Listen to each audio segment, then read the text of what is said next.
Kakinada cess భూములను రైతుల నుంచి లాక్కున్నారంటూ తనపై ఎలో మీడియాలో అసత్య కథనాలు రాశారని మాజీ మంత్రి దాడిశెట్టి రాజా మండిపడ్డారు. 2024 డిసెంబర్ 5న ఈనాడులో వచ్చిన కథనం అబద్ధమా అని ఆయన ప్రశ్నించారు. దీనిపై చర్చించేందుకు సిద్ధమా అని ఈనాడుకు సవాల్ విసిరారు దాడిశెట్టి రాజా. చంద్రబాబు కాకినాడ పోర్టును తన బినామీ కేవీ రావుకు పీపీపీ మోడల్లో కట్టబెట్టినా పోర్టుకు అనుసంధానంగా భూములను రూపాయికి అప్పగించిన ఈనాడు ఎందుకు రాయదు అని ప్రశ్నించారు దాడిశెట్టి రాజా. కొత్తగా ప్రమాణ స్వీకారం చేసి సంవత్సరంన్నర అయిన తర్వాత సడన్ గా ఎస్ఈజెడ్ రైతుల మీద ప్రేమ వస్తుంది.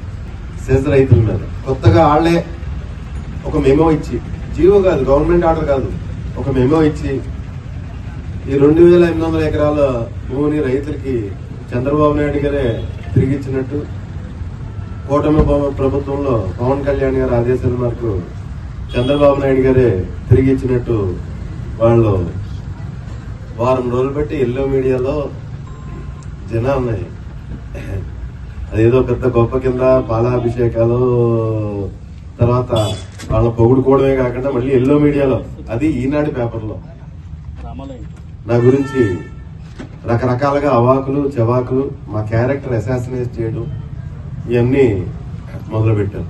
సరే, మొన్నే కొత్తగా ఇచ్చారు, చంద్రబాబు నాయుడు గారు మెమో ఇచ్చారు, గవర్నమెంట్ ఆర్డర్ కాకుండా.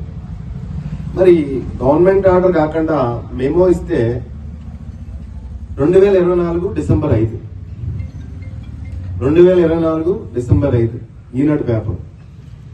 ఈనాడు వారిని నేను ఛాలెంజ్ చేస్తున్నాను, ఛాలెంజ్ రిసీవ్ చేసుకోవాల్సిందిగా కోరుతాను కూడా.